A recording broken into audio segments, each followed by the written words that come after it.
I'm delighted to welcome you all this afternoon to our presentation by Dr. Manik Bajracharya. He's currently a project coordinator in the project entitled Documents on the History of Religion and Law of Pre-Modern Nepal, which is based at the Heidelberg Academy of Science and Humanities. He obtained a PhD from Aichi-Gakuin University in Japan, where he conducted research on the ritual of the sevenfold supreme offering, Sapta Vida Nuttara Puja in Neva Buddhism. His areas of interest are Nepalese historiography, Vajrayana rituals, Neva Buddhism, and Nepalese documents from the 18th to 19th centuries. He has two book publications, the first entitled Nepālikabhūpavaṃśāvalī, History of the Kings of Nepal, a Buddhist Chronicle, which he co-authored with Niels Gutschow and Axel, appeared in 2016. And the second publication entitled Slavery and Unfree Labor in Nepal, Documents from the 18th to early 20th century, appeared in 2022. And this is a topic on which we are very pleased that he has agreed to talk to us today. Dr. Bajracharya, the floor is yours. Thank you, Professor Heikelwald, for the kind introduction. And I'm grateful to the Bonn Center for Dependency and Slavery Studies for this this opportunity. As you know, I'm new to the topic of slavery, and I'm very happy to be among the experts today and get useful suggestions. In the historiography of South Asia, the topic of slavery in Nepal has been largely understudied.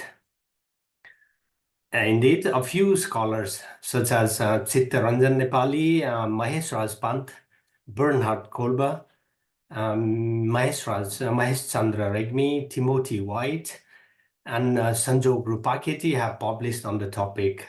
However, a large part of historic slavery in Nepal is still to be explored. In my talk today, I will try to present you a picture or a kind of idea of what the slavery was like during the 18th and 19th centuries of the non-colonized state of Nepal. Nepal was never colonized, and that gave rise to that resulted in a unique kind of slavery in Nepal, I believe. While doing so, I will draw comparisons with some ancient normative Hindu texts known as Dharma Shastras, and mainly with the first law code of Nepal known as the Ain. I will talk a lot about Ain today, which was promulgated in 1854. And compare it with different aspects of slavery. I also would like to say that my talk today is based on a joint effort of me and my colleagues at the project Documents on the History of Religion and Law of Pre-Modern Nepal, which is now going on at the Heidelberg Academy of Sciences and Humanities. And with this collective effort, we published in 2022, as Professor Heikelwald has just told, a source book on the history of slavery in 18th and 19th century Nepal. So the outline of my talk will be, I'll give you a very brief overview of history of slavery in Nepal. And then coming to the 18th and 19th century history of slavery, I will start with the definition and the semantics of slavery, slavery-related terms of the time, and then a brief discussion on slavery and caste, household, kinship, and state, and then I will discuss modes of slaving and modes of emancipation. The oldest graphical evidence in Nepal mentioning slaves is a stone inscription erected by a king called Narendra Deva of Lichavi dynasty from 7th century. This inscription is found in the city of Bhaktapur in a temple called Anantalingeshwara temple. And what the inscription talks about is that it allocates food grains to the slaves of the temple. So it specifically mentions that there were 10 male slaves. The term used was Deva Vritya. So literally it would mean servants of the god or the servants of the deity. And 20 female slaves. The term used for female slaves were dasi, which is the classical word used for slaves in general also. And this temple was dedicated to a deity called Lokapalaswami, which is believed to be is a form of Narayana. So then we have documents from medieval age. I have to say that there has been almost no studies about the medieval documents regarding slaves from Nepal. We have Mahesh Rajpant, who has worked on 6 deeds from the Mithila area, dating to 15th and 16th centuries. And these deeds included on the topic of self-sell, pledging, and purchase of slaves. Similarly, Professor Bernhard Kolber had worked on 2 documents related to debt bondage from 11th century. And apart from this, I'm not aware of anybody who have worked on documents from medieval period on slavery, despite of a lot of materials still available in the archives. Another source that I should mention that could be useful for the study of slavery in medieval Nepal would be a text called Nyaya Vikasini, which is a treaty based on the Dharmasastric text Narada Smriti of 3rd and 4th century. This Nyaya Vikasini was issued by King Jayasthiti Malla in the late 14th century. And it dealt with, in several places of the text, it deals with traditional aspect of slavery and slave management. But this text is still to be studied.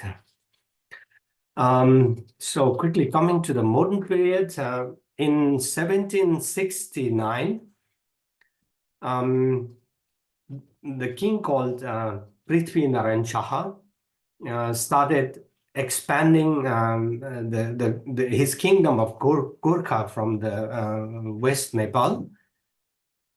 And during his campaign, he conquered several petty states, and it resulted in the so-called unification of the sovereign state of Nepal. The current state of Nepal was formed by him.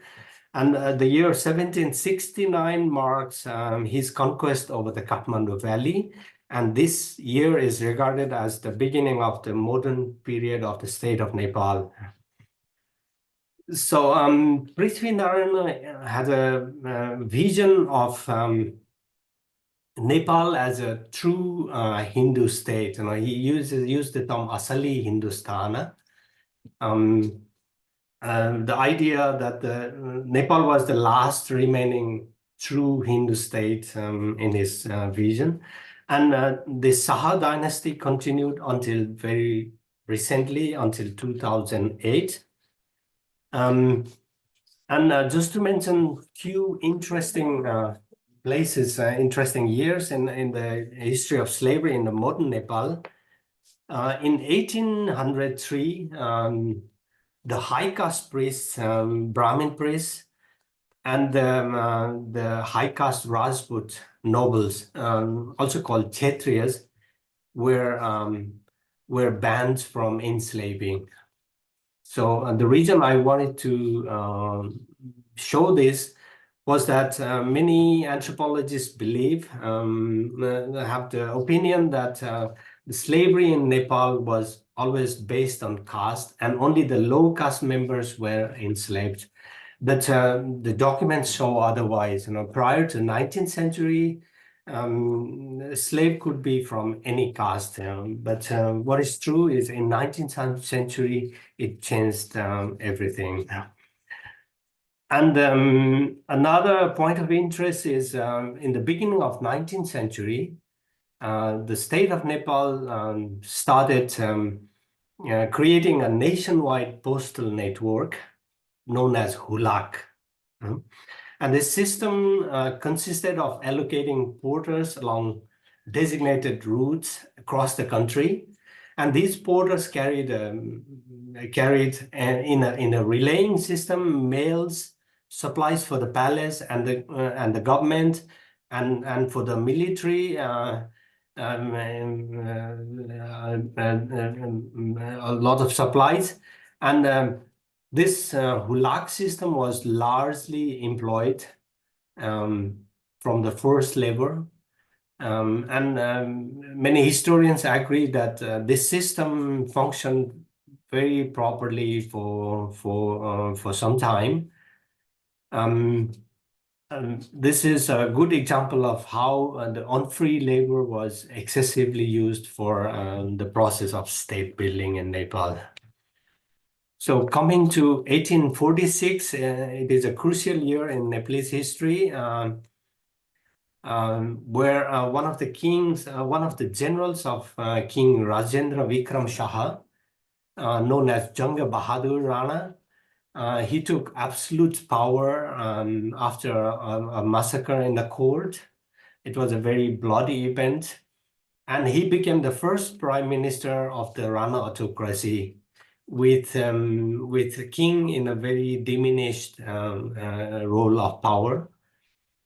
And this family continued to rule until 1951. And the same Prime Minister Janga Bahadur, after he came back from his Europe visit, he promulgated the first law code of Nepal, called the Ain, in 1854. Some argue that this was actually, in fact, the first law code in South Asia as well. The circulated copies of the Ain consisted of some 1,400 pages, and it codified various aspects of Nepalese socio-economic life. The Ain contained 165 articles, and at least 17 of the articles consisted regulations regarding slaves, bondservants, and other unfree kinds of or types of laborers. Our project has made a complete translation of the Ain in English. And if you go to Heidelberg University Publishing and look for the Documenta Nepālica series, all these books, so far 6 books have been published in this series, and they are freely downloadable. Finally, slavery in Nepal was abolished only in 1925. On April 13, 1925, Prime Minister Chandra Shamsher Rana issued a legal prohibition on slavery through an amendment to the Ain. And it made keeping and trading in slaves became criminal act, and it became punishable by 7 years in prison. Some months before this prohibition came into action, on November 28th, this Prime Minister delivered a historic speech at the center of Kathmandu among thousands of people, where he appealed to the country's slave owners to call for the abolition of slavery. And this appeal was published later in 1925, both in Nepali and English languages. So this is a very brief overview of the issue of slavery in Nepal. And I'd like to come to the topic of today, the slavery in the 18th and 19th century Nepal. And I think it's a good way to start with understanding how the slavery was defined and what were the semantics of slavery of the time. Let's go to the let's see how the ancient Hindu legal text, the Dharmasastras, define the slavery in the model of caste. I have here quoted from Narada Smriti, which is from dated to 3rd or 4th century, and this is one of the most circulated Dharmasastric texts in Nepal, and it was probably in use as a law text in Nepal until pre-modern time. And Narada Smriti defines slaves on the basis of 3 characteristics. First, the slaves are dependent. It uses the term Ashwatantra for that. They have no freedom. They are devoid of freedom. And the second characteristic is their status is defined by caste. The word used is jata or jati. And then the third characteristic is that the slaves do impure work, or the ashubha karma, or the work of lowest nature, the lowest nature, and the term is jaganya karma. So the slave was defined in terms of dependence by caste and by the work he did. But when we come to the 19th century law code of Ain,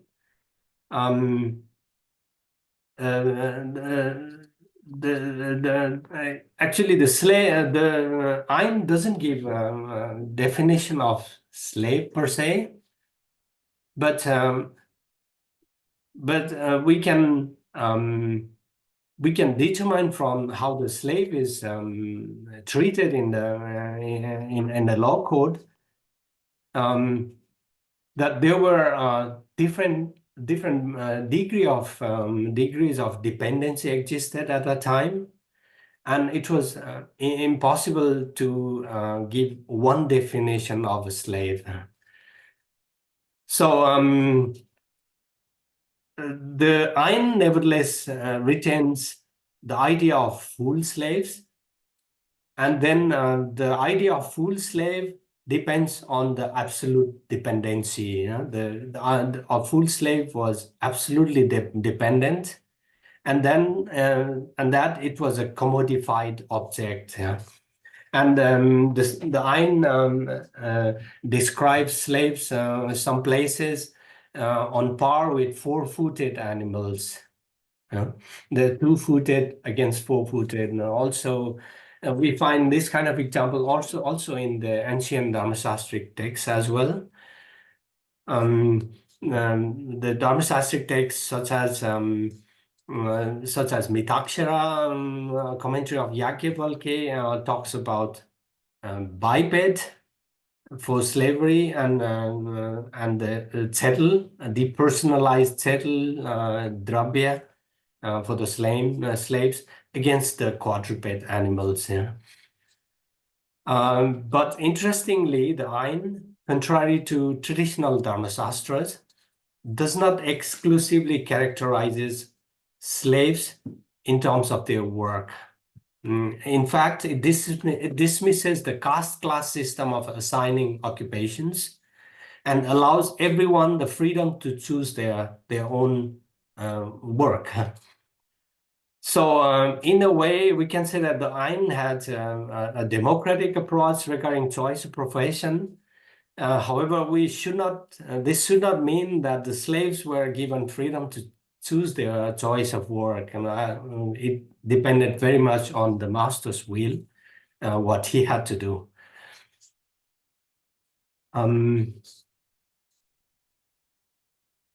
The traditional slavery, as well as the slavery in 18th and 19th century Nepal, had a complex and varied degree of dependency. In order to understand the complexity and varied degree, we have to look at the typology and also the semantics of slavery and the dependency-related terminologies of the time. The same text, Narada Smriti, lists 15 kinds of slaves. One born into household, the one who is purchased from another owner, the one who was acquired as gift, yeah? The one who was inherited in the family, one who was supported in time of famine was also considered a slave, and one placed as security by the master, one freeing himself from a debt. That means one who accepts slave status for the cancellation of his debt, and one who was obtained in battle, in war, and the one who was won in gambling, one who voluntarily accepts enslavement, volunteer enslavement, one who broke the renunciation vow. This is interesting. And a bonded labor for a fixed period of time is one of the slave typology, and one who becomes a slave for self-maintenance in the time of, not in the time of famine, outside of famine, and one who marries a female slave belonging to another owner.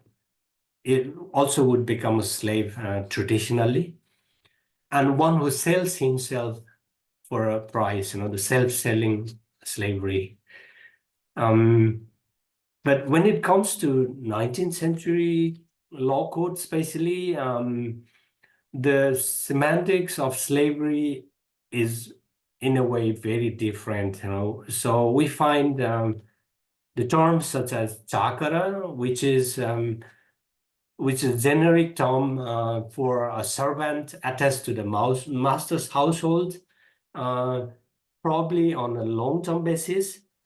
The chakras were two kinds. One is called Dharmahadara chakra, who is a wage-earning servant, and one is called Bhatua, a servant who is working only for food.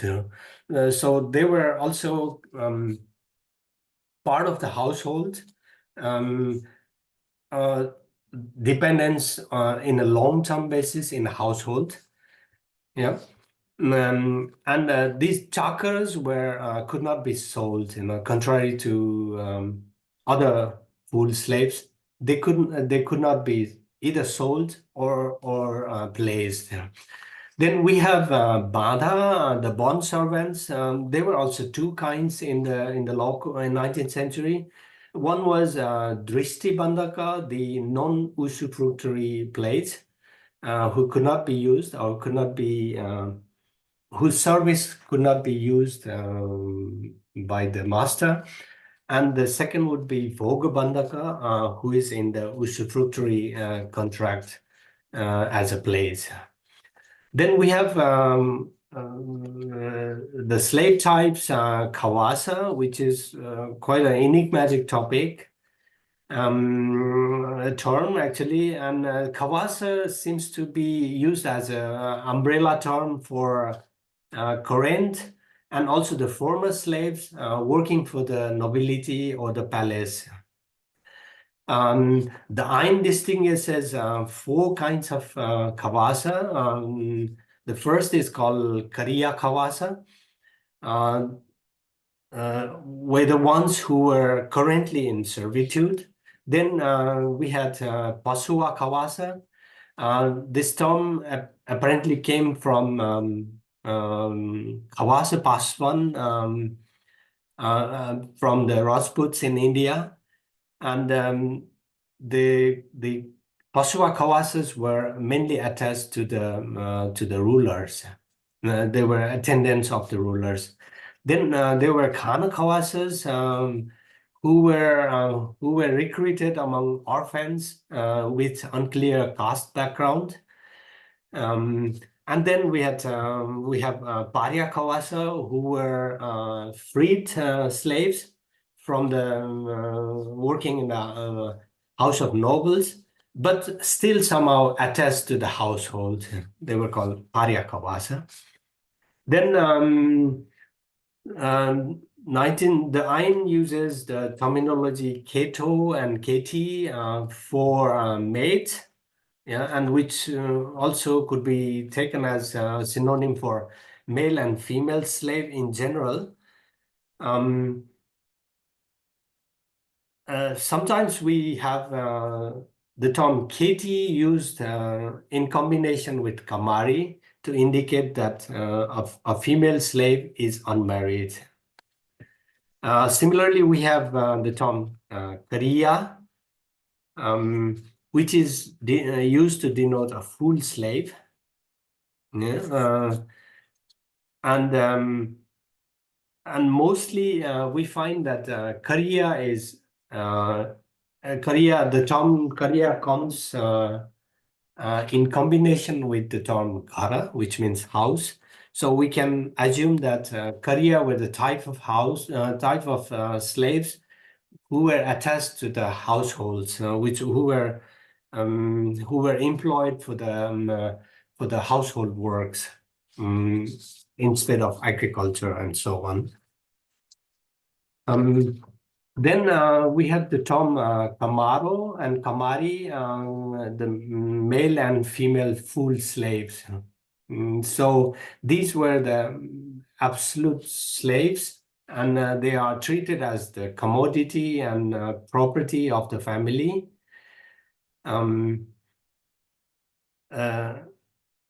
Apart from that, we have the slaves dedicated to the temple, Devadasi and Devadasa. We only have a few examples of them, not as much as there are in India. The slaves and male and female slaves associated with the temple. So apart from these slaves, I think I should mention the forced laborers as well. The 19th century documents, 18th and 19th century documents used mainly these four kinds of forced laborers. The first were the Chara, yeah, and the law in 18th and 19th century had that every male person of the country is subjected to forced labor, except exempted by the king himself. So the first of these forced laborers were called Chara, which is also a generic term used for any kinds of unpaid, unfree laborer as well. And most specific terms are Beth, Begar, and Hulak. Beth came from the Sanskrit word Vishti, which simply means forced labor. But Beth were exacted for farming and the tasks that have been done customarily. For the Begar is a Persian term, which means a forced laborer who is unpaid. Yeah? So in the case of 18th and 19th century Nepal, it seems that the Begar unfree laborers, the forced laborers were exacted, employed for the emergency actions or for the construction works of the state. Then we have Hulak, as I mentioned. These are the porters. the unfree laborers doing the porter work, postal services, and pottery work for the slave. I'd like to move to the slavery and the social order in the 18th and 19th century. Slavery in Nepal, as in India and other countries in South Asia, was entangled with the caste system. Traditional Hindu law of Dharmasastras state that the social order of classes, called Varna, imposed legal bounds on slavery, that is, which means a slave could never be of higher class or caste than a master. Or a master could not enslave a person or a person of a caste higher than himself.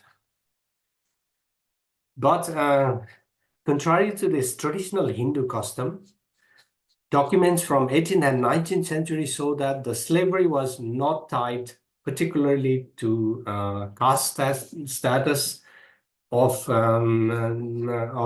traditional caste status until the beginning of 19th century. The Ain in 1854 in a way redefined the social order so that a designated member of specific ethnic groups were defined as enslavable. So it put various ethnic groups into a single legal framework of enslavable. And instead of using the term Varna, the classical Varna model, the Ain broadly divided the Nepalese population in terms of Brahminical ritual purity, which means people from whom water can be accepted, and people from whom water cannot be accepted. On the top of the social hierarchy was the sacred trade-wearing caste, who are the pure caste, and this included Brahmins and Kshatriya nobles. Second on the social hierarchy were the largest and the most varied group of people, which the Ain designated as alcohol drinkers. Matubali was the word used. And they were further divided into non-enslavable and enslavable ones. At the very bottom of the hierarchy were the people of unclean castes. The unclean castes were also divided into two groups, depending on whose thoughts would require a person of the upper caste to be ritually purified or not. However, interestingly, the Ain is silent about enslavability of the unclean caste, except that untouchable Newars of the Kathmandu Valley were listed among the enslavable people, enslavable caste. The enslaved group of people consisted about 14 ethnic groups, mostly from hilly and Himalayan areas, and mostly having Buddhist and Tibetanoid identity. The Ain lists about 14 ethnic groups into this enslavable caste group. So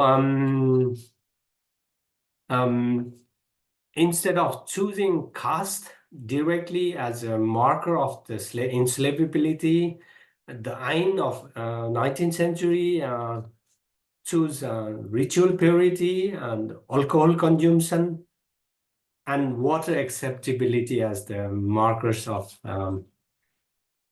social class and enslavability.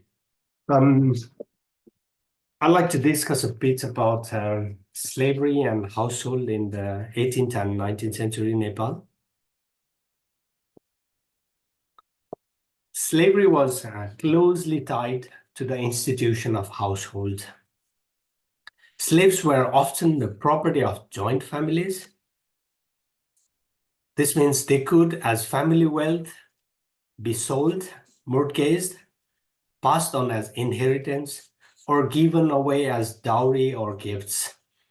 Despite being turned into commodity, they were nevertheless considered as part of the household, even though they were situated at the extreme end of a continuum of dependent statuses. A full slave owed his or her master absolute loyalty and submission. However, loyalty to the master varied according to the degree of dependency, because different kinds of servants existed within the household. I have given a quote from the Ain of 1854 here. If one's master or mistress dies, and the household is polluted by death impurity, a servant in servitude, a kawasa, a maid or a male or female slave is fully afflicted by the death impurity for 13 days, while a wage-earning servant, a male or female bondservant, or a servant working for his keep are afflicted by the impurity for 3 days.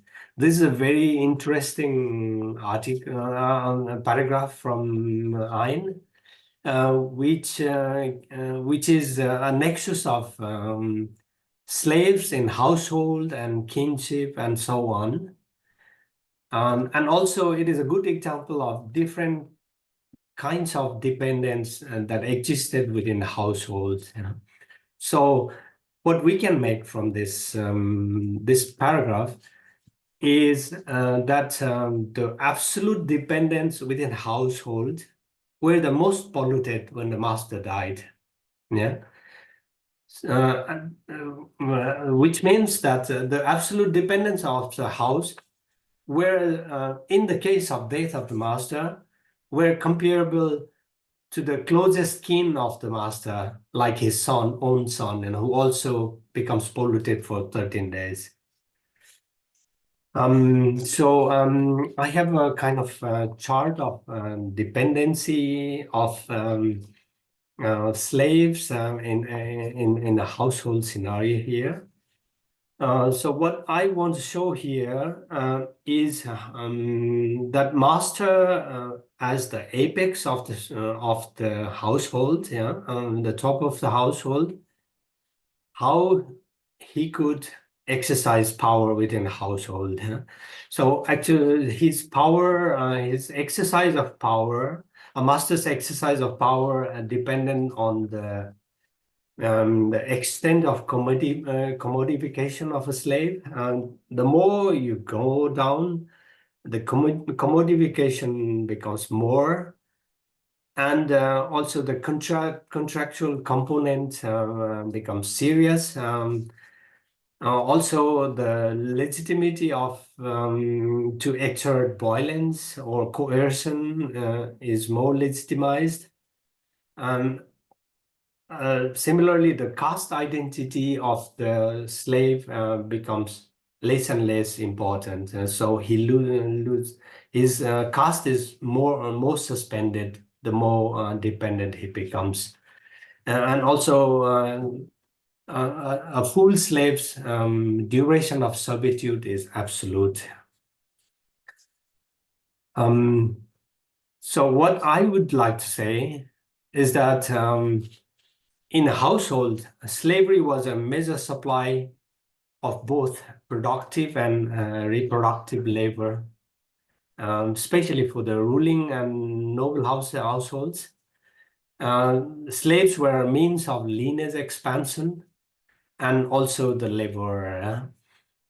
On the other hand, for some slaves, membership in household, especially the noble household, was important for subsistence and for social status. Slavery is generally regarded as antithesis of kinship, because the popular idea of slave is that he's alienated from his kin group. The Ain, however, and the other royal directives issued in 18th and 19th century provided some opportunity for slaves to re-enter into kinship relations. They allowed a slave woman to be a free person if she was taken as a wife by the master. And the children born of her became also free persons. Apart from that, the children also became entitled to the father's caste and the property inheritance.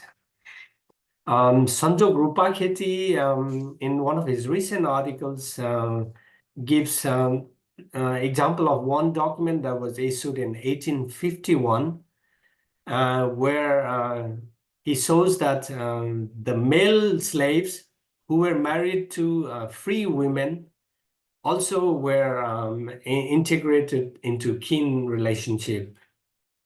But after 1854, this became impossible. The Ain didn't allow the male slaves any way to be integrated into the kin relations. The Ain also deals with family relations among slaves themselves. A slave couple living together was allowed to transfer property to each other. Slave children were entitled to their father's property, but this legal privilege ceased as soon as the children were sold off.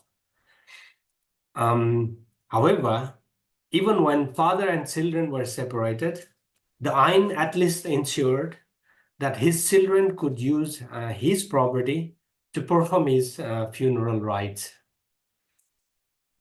So the relation of a slave mother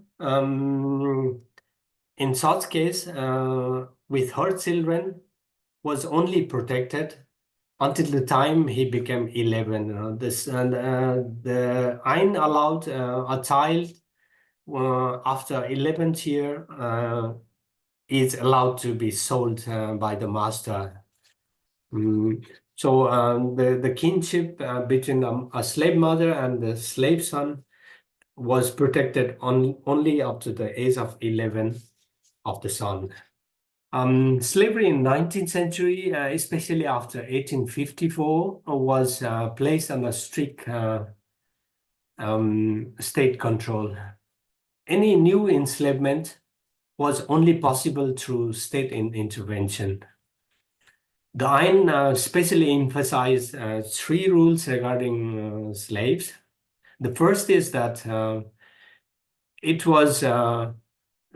was prohibited to enslave a bond servant. So people out of indebtedness was prohibited from enslavement. They could become bond servant, but not slave because of the debt. Yeah? The second was that people were prohibited from selling of the self.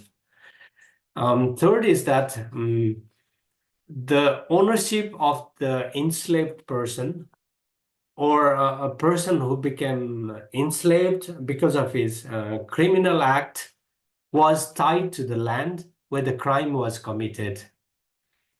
That means depending on the place where the crime was connected, the ownership of the slave would go either to the state official of that place or to the landholders who were recognized by the state. The state also controlled commercial aspect of slavery by determining prices of slave. It determined prices of slave ranging from 20 rupees up to 120 rupees, depending on the sex and age of a slave. Also, the Ain stipulated that a legal transaction of slaves and bond servanthood can only be carried out through courts. So by this, the state aimed at discouraging private transaction of slaves. Transaction in slaves were were discouraged. However, from the study of documents, we find that especially outside of the Kathmandu Valley, the private transaction of slave was very much in practice during 19th century. Also, the state created monopoly on slaves through penal system. And because the state did so through penal system, it guaranteed the ruling classes access to the labor of slaves. And also it consolidated the dominance of land-owning classes. And it became a powerful instrument to socially dominate and discipline certain classes, especially the classes who were enslavable.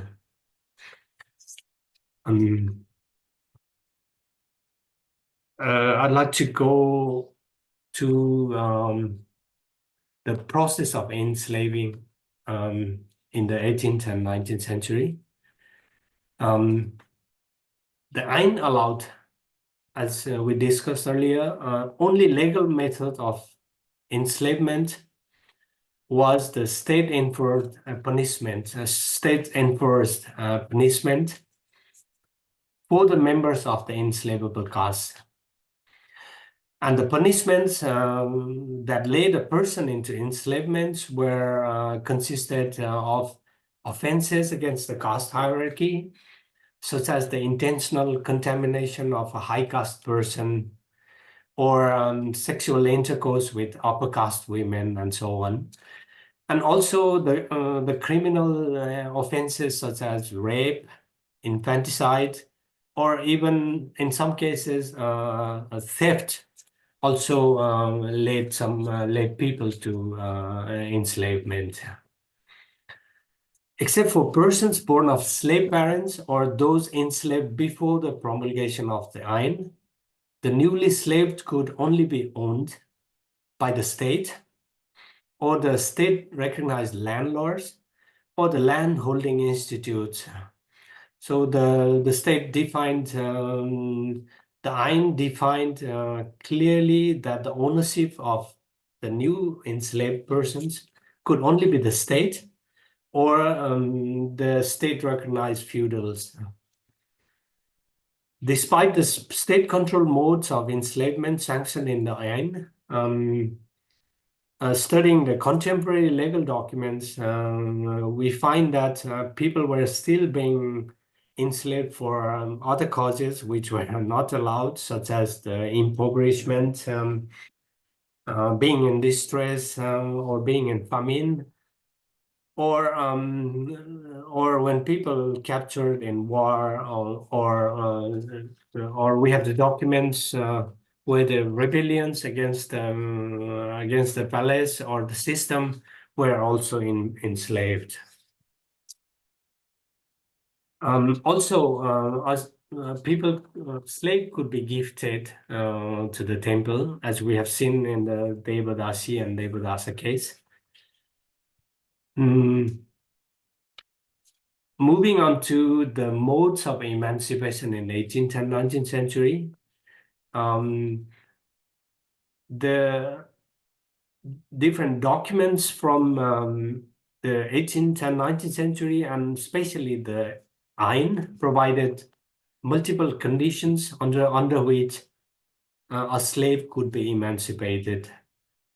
These included a slave emancipated by the master himself and master's will.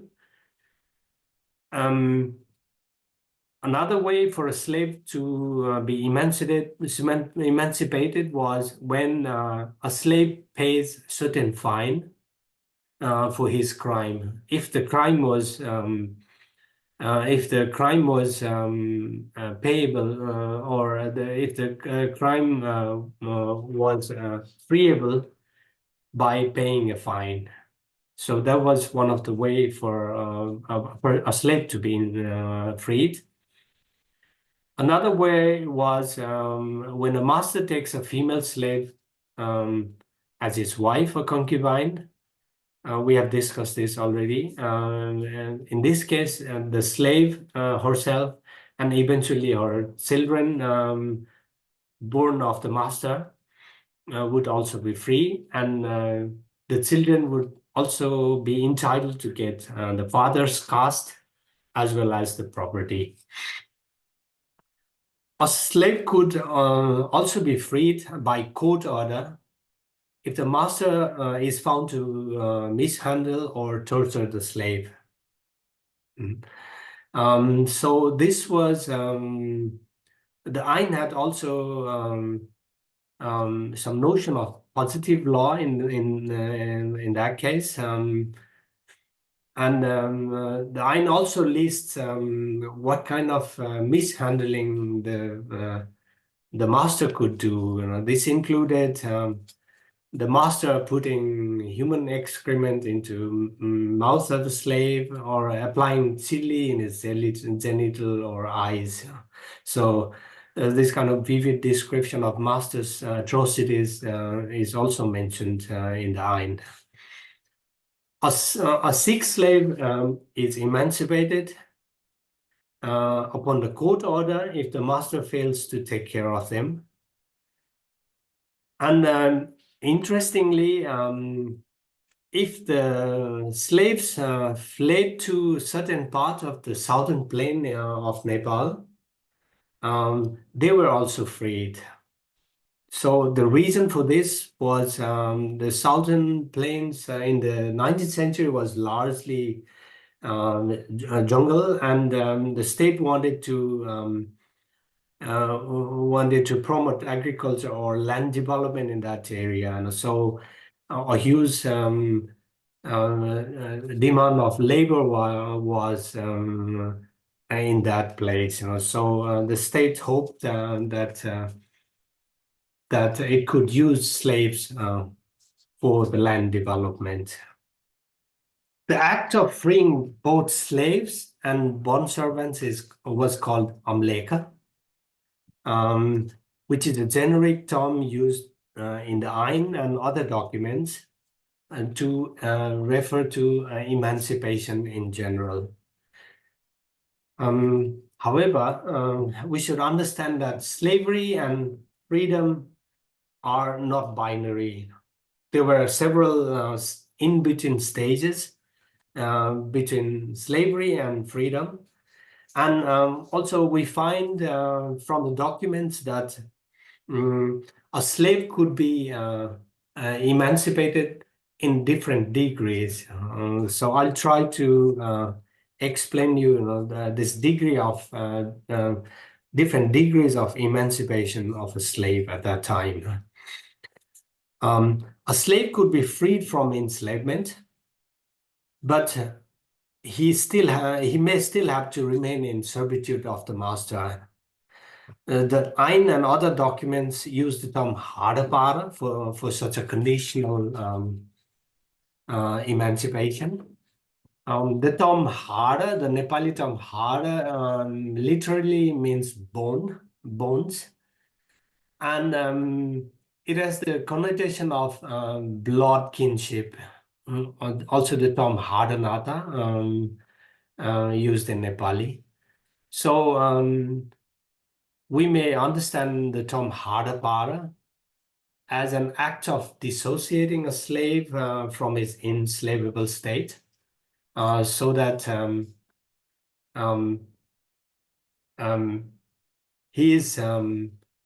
his body is free from slavery, but he still has a work-related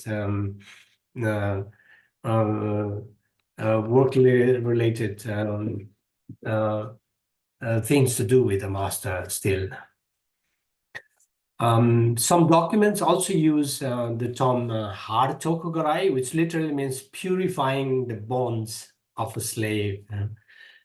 Other documents use the term purifying the caste. At least in one of the documents that we studied, the master declares the slave that now your caste is purified, and you do not belong to the enslavable caste anymore, so that anyone in the future cannot enslave you anymore. When a slave is additionally freed of his obligations to serve a master, he's designated as being kamapara. Literally, he's released from labor. Another term, Jupara, is also used in the document. The Ain and other documents use the term Ju, literally body, to designate slaves and bond servants in a depersonalized or commodified state of the slave. Therefore, using the term Jupara, or the releasing from the commodified body, so we may understand that the slave was decommodified and re-recognized or recognized as a person again. I think it might be interesting to mention that there were the Ain and the other documents of the 18th and 19th century mentioned rituals for both emancipation and enslaving. During the enslavement of a person, the master applies oil in his head and he becomes the dependent of the master. In the case of emancipation, the master either cuts a basket from his forehead. The slave would carry a basket with a strap across his forehead, and the master cuts the straps and the basket falls to the ground, and that would be the symbolic freedom. Also, in other cases, the master took a jar filled with water from the shoulders of the slave and smashed it. So I think these rituals are interesting, and we have never seen such a ritual in other contexts for enslaving or emancipation. With this, I'd like to come to the conclusion of my talk. In conclusion, I'd like to say that slavery in Nepal was still being codified in the late half of 19th century, while across the world in the slaveholding nations, the slavery was already being dissolved. I think this is probably because of the non-colonization and the dharmasastric nature of the country. Slavery in Nepal was largely connected to the household and land. Ideologically, slaves were incorporated into household, though at its farthest end, and slavery was an extension of kinship, though not necessarily well treated. The slavery in 19th century was still largely based on Brahminical norms of caste and purity. However, we find exceptions that before 19th century, slavery was not always strictly limited to the low castes. Agreeing to Sanjog Rupaketi, I would say that enslavement and manumission of the 18th and 19th century Nepal were both significant components of political authority exercised by the powerful families, first by the House of Gurkha and then by the Rana family. Both slavery and freedom in Nepal cannot be constrained to single categories. They were varied according to level of dependency. The slaves dealt in the 19th century law code were largely internal to the society. This means that the slaves did not fully lose their caste. kind of consciousness of their former caste was always apparent. Slaves were also allowed to retain certain degree of connection with their ancestors, especially for the death rituals. So this kind of situation goes against the idea of social death and total natal alienation of slaves. At the end, I'd like to say that the topic of slavery has been long obscured in the historical narrative of Nepal. And I hope that the conflict between enslaved and the class that enslaved them will be played more in the national and local discourse of Nepal, and that the prospective studies on slavery in Nepal will grow. Thank you very much.